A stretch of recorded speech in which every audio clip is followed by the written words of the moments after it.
Hey, what's good, everybody? It's me, your hero, Benjamin Banks, and you're watching Leveling Up with Benjamin Banks. Joining me, as always, is my co-host from the Leveling Up with Benjamin Banks podcast, Rebellious D. How you doing today, bro? Ready to rock, brother. Hey, and also joining us is friend of the podcast, cosplayer Johnie 5. How you doing, Johnie? I'm doing well, and I'm going to interject real quick for any of the critters that happen to find us on this episode of the show, because it's a special episode. I'll ask the question: is it Thursday yet? Little bit of an Easter egg if you follow the podcast. I'll just leave it there. Do you follow the podcast?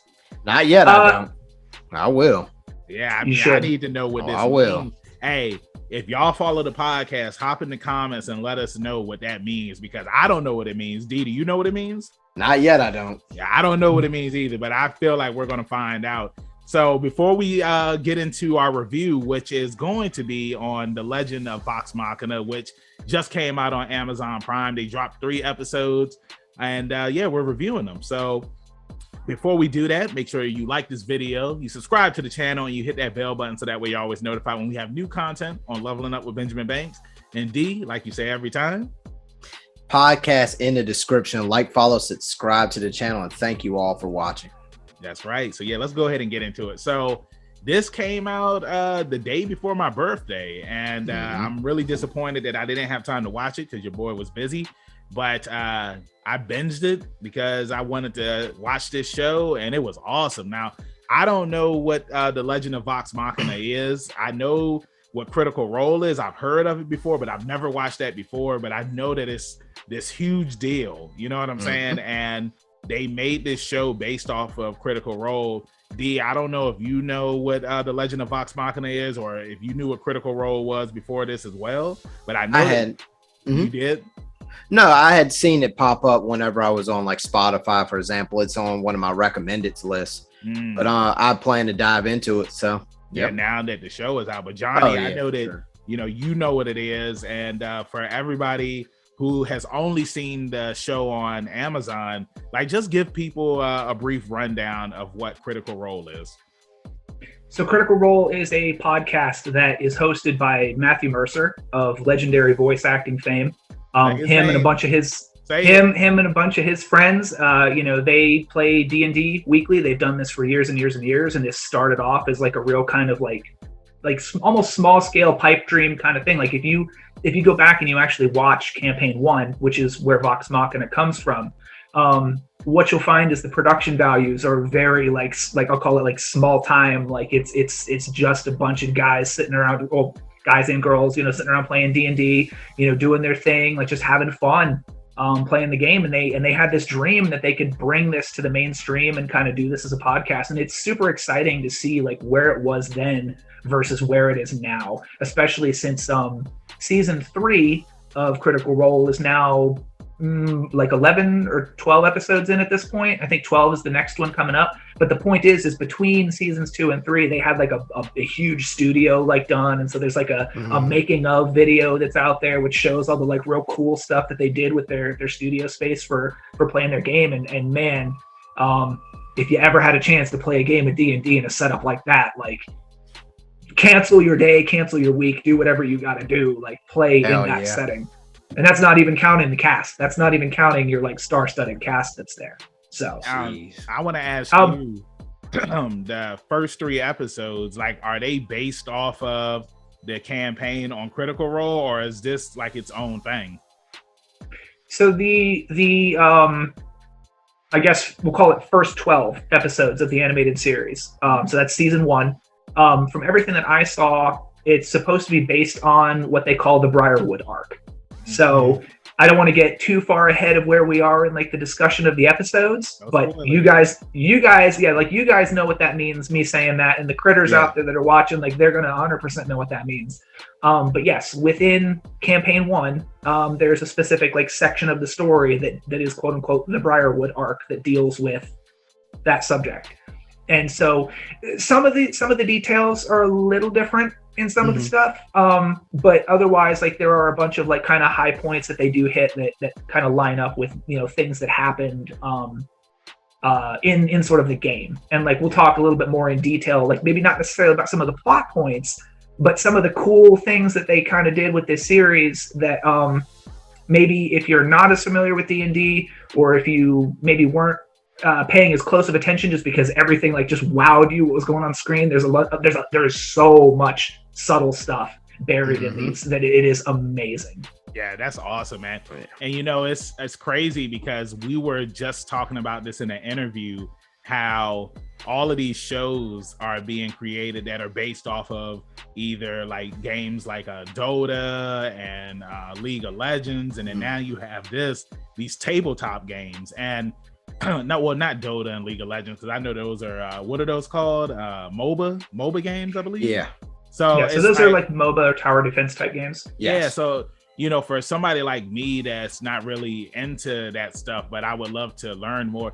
Like, you know, I've played the Walking Dead tabletop game. It does take a lot of time. Like, I know when I was playing it, it was a like 2 to 3 hour game of just like tower defense type deals and whatnot. And I just love that you have these shows being animated. So it brings in newer people, a new audience. And it's just like, oh, okay, well, now I want to learn about this stuff. I want to play this stuff. And I think that this is just like Invincible and Johnie, because you already know what Critical Role is. It's one of those things where it's just like people who read the Invincible comics, they already know what's going to happen. Yeah, it's just like, we're just sitting here just like, yo, this show is awesome. Like, what's going to happen next? And but I want to talk about the characters on the show. When I first saw them, because I had asked D about this before, because I watch anime and TV shows at the gym, and whenever D recommends something to me, I'm always like, hey, can I watch this at the gym? And he's just like, nah, I don't think you should do it, man, because it's a lot going on at the beginning of the show. A lot going on in that Very first mature. 5 minutes. So and quick story, I just started watching Berserk, the 1997 version, and first time. And it's already gruesome. There's a lot of gore. There's nudity. They don't wait and whatnot. And I got to the episode where they were showing Casca's origin story, and it warned me before I started watching this that this is a mature episode. And I was just like, well, all of the episodes are mature. And I'm at the gym on the elliptical, and then like stuff just started. I was just like, Jesus Christ, man. Like, luckily nobody came up to me, but I'm just like, we're all adults here. Like, are you really gonna come up to me and be like, you shouldn't be watching? Hey, can you spot for what are you watching? What are you watching? But Scanlan, man, that dude's funny. I love the music, hilarious. The numbers that he does and whatnot. You have Vex, you have Vox, the twins, you have Percy, the guy with the gun, and that's my favorite guy right now. And you also have Pike, Caliph, and Grog. Grog is pretty cool too, and they're all cool. I love that these characters feel like a medieval Guardians of the Galaxy. Would you guys agree with that? That's a good comp. That's a good comp. That's legit. So D, let me ask you, who was your favorite out of the Legends of Vox Machina? Probably Vex. Is it Vex and Vox? The twins? Vex. Yeah, they're I love them. Vex and Vax. Say it again, Johnie. Vax. It's Vax, because his full name is Vax. But I think that they're all, like I said, I love all the characters. That's what makes this show unique. And that is just like, they're so human, I guess is the easiest way. Like, they're like normal people with their ups and downs. And I think that's what makes the show so special. But yeah, definitely the twins. I just love the way they carry themselves. They don't, they're just kind of there. But then, there's the episode where the brother finds kind of like I won't say he found a moral code, but he found a reason to fight. I think there's definitely a difference there. So, yeah. Johnie? All right. So, let me tell you, Percy, no mercy, Percy. Yeah, no mercy, Percy. His backstory is pretty great. And a little taste of what you got to see in that third episode is something that I'm very excited to see. Seems how they dark. how they pull that. We'll maybe get there depending on how deep we talk about like what's going on in the episodes. Because man, I got a bunch of like surface level stuff we haven't even like got to the context of talking about yet.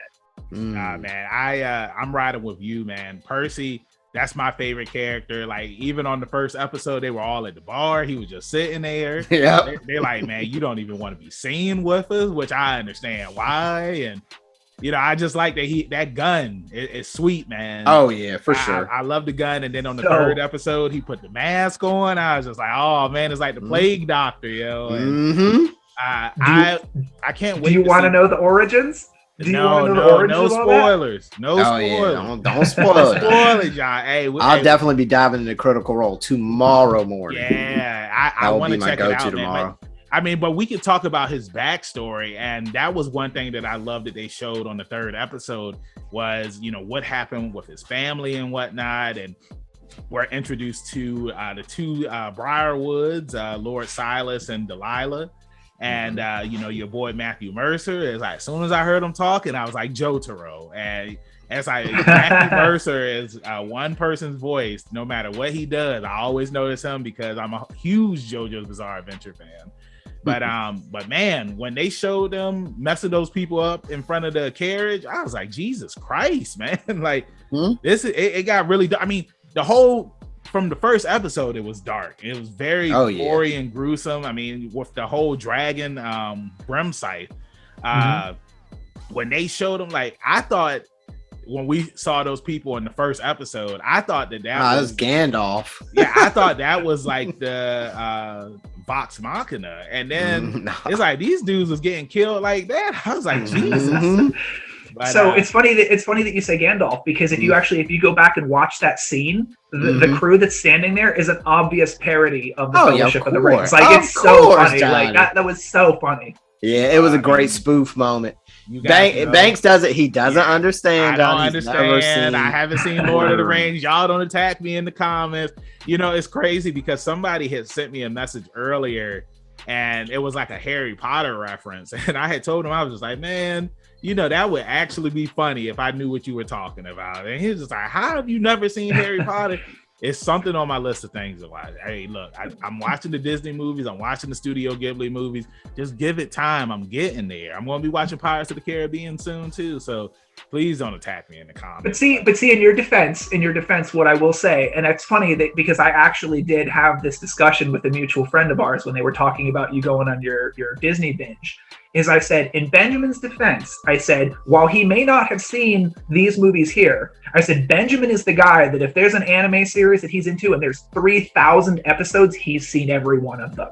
Whoa, I'm like, I'm like that. I mean, just go ahead, Banks. I know I was gonna say something about One Piece. All anime can't run that long. Yeah, I get it. But the point is, dude, is you've got your fandoms that you are like super into, you're super into, and there's some of these fandoms that you know, the trade-off was you being as deeply into some of these other fandoms that have a lot of content in them. You're now getting around to exploring these other fandoms, so it's not like you know, that's my point. I like that, man. Cause I like that support, John. Yeah, see, usually Trav, the other co-hosts on the Leveling Up with Benjamin Banks podcast, and D, man, they be coming after me because no, don't even get up here and talk to no. You come after One Piece, and I just tell you it's a good anime. That's all I say. Okay, but yeah, man, I think that this series is really good. It's gonna go far, just like Invincible.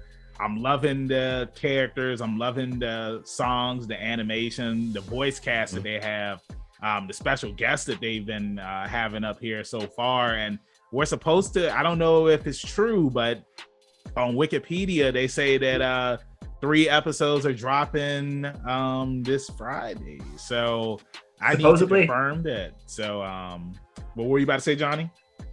I said supposedly, yeah. And I'm here for that. Oh yeah, well, as far as I go, I'll be way further into the lore by the end of tomorrow. So I'm looking forward to it. Getting to know these characters is it's going to be great on a weekly basis. Yeah, I'm on Google right now looking it up, and it does say that 3 episodes are dropping this February 4th. So yeah, this Friday. So yeah, that's another review that we have to do, but your boys have to make time for it because we're going to be busy. But So before you stray too far away, by the way, before you stray too far away of the Matt Mercer thing, Okay, and you mentioned Invincible a couple times. I wanna throw something out there before we go a little bit further.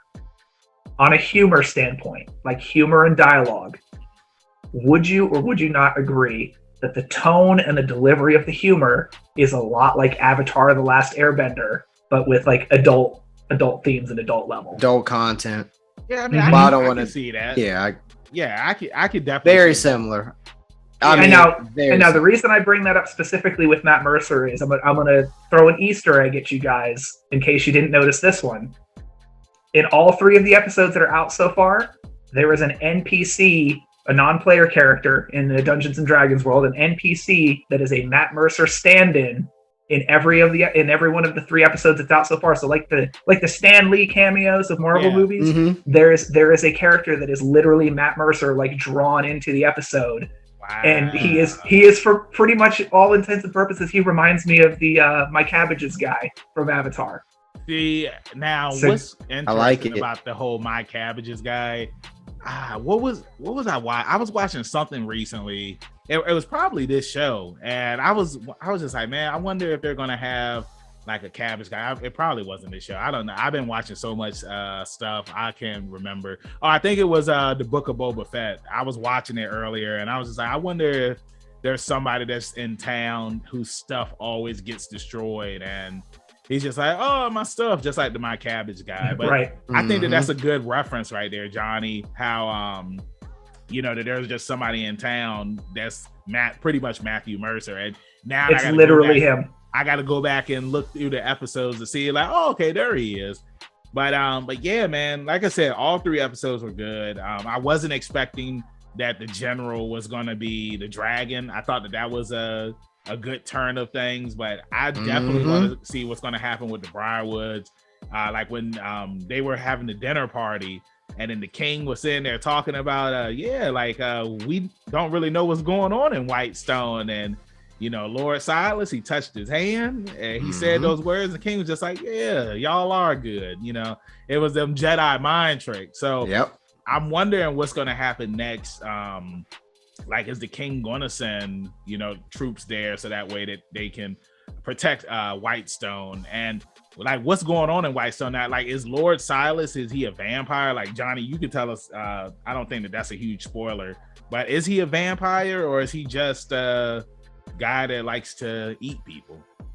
If you have not seen the first 3 episodes and you do not want spoilers, maybe fast forward like 20 seconds or so. That's right. So to answer your question, yes, Silas is a vampire. Okay. I don't know how much more you want to know past that.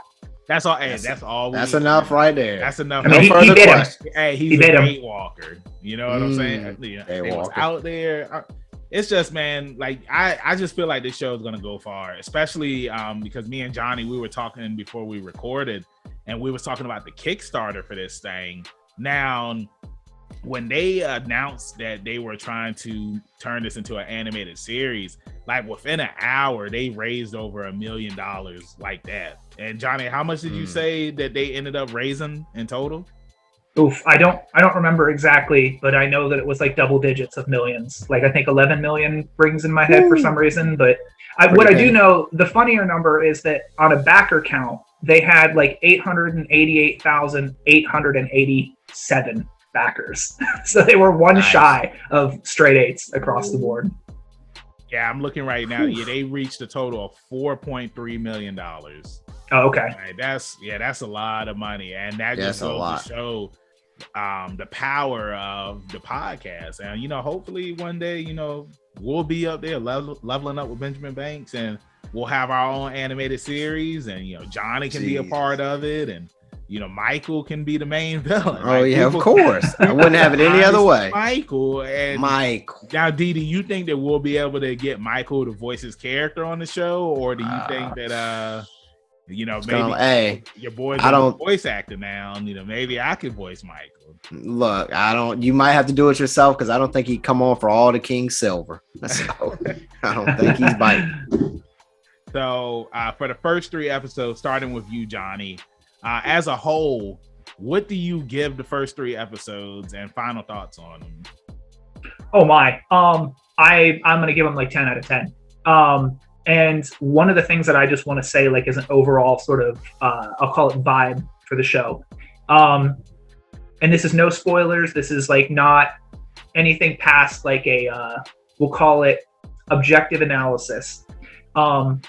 Personally, I feel like a lot of times when people try to bring properties from either like a written format to the live screen or, whatever, I feel like you typically have in the pie chart of who's making the decisions, you've got the people who know the source material, who have created the source material, whatever.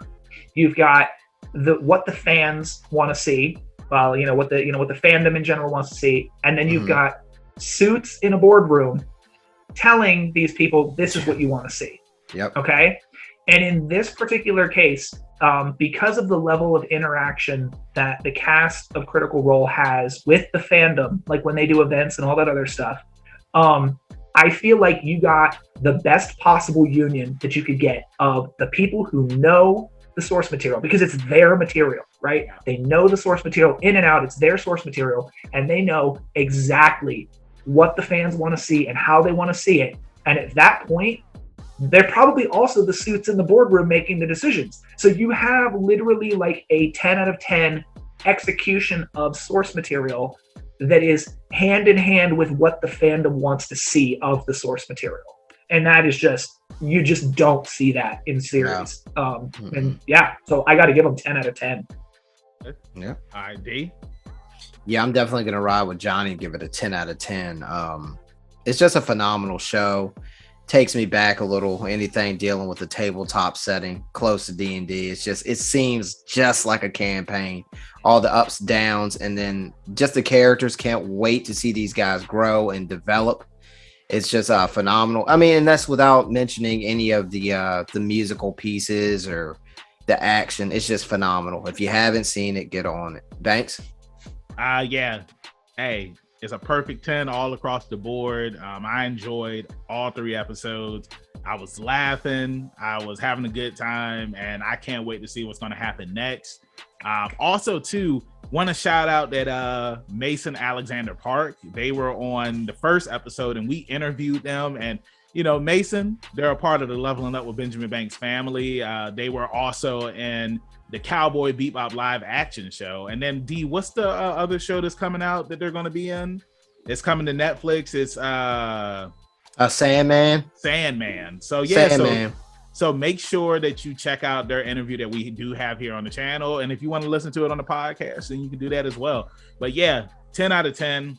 And also too, I just looked it up. They said that each week that there's always going to be 3 episodes. So there's a total of 12 episodes. So yeah, very cool. I can't wait to see this. Just got even better. Hey, and it's definitely good. If you want to binge it. If you want to, spend it watching each episode on a 3-day weekend, you can do that too. That's and right. With that being said, thank you for watching this video review. Hop in the comments, let us know what you thought about each episode. Let us know what your ratings are. And the next time we do a review, we'll mention you guys in the video. Johnny, thank you so much for joining us. Let everybody in social media land know where they can find you at. Oh, of course. And thank you so much for having me out again. It's always a pleasure. I love talking with you guys. I'm on Instagram at Johnie_5, JOHNIE_5. D. You can find me at rebellious_D23 Instagram.com. And Banks, if they need a hero, if Vex Machina wants to find one more member, where can they find you at? Hey, they can find me at KingBenji_Banks on Twitter and Instagram. They can find me at Benjamin Banks on Facebook. I should be the first person to come up. If not, then I need to contact Mr. Zuckerberg. Thank you again for watching this video review. Make sure that you watch some more of our video reviews that we have here on the channel, along with interviews and reaction videos. Check out our podcast where we have brand new episodes every Tuesday. Keep that pinky up. Stay positive. We'll see you next time on Leveling Up with Benjamin Banks. Peace. Thank you for watching a brand new episode of Leveling Up with Benjamin Banks. Make sure that you hit that like button and you subscribe to our channel. Hit the bell button so that way you're always notified when we have new content on our channel. Make sure you check out our podcast where we release new episodes every Tuesday, and the video of that episode is uploaded on Friday.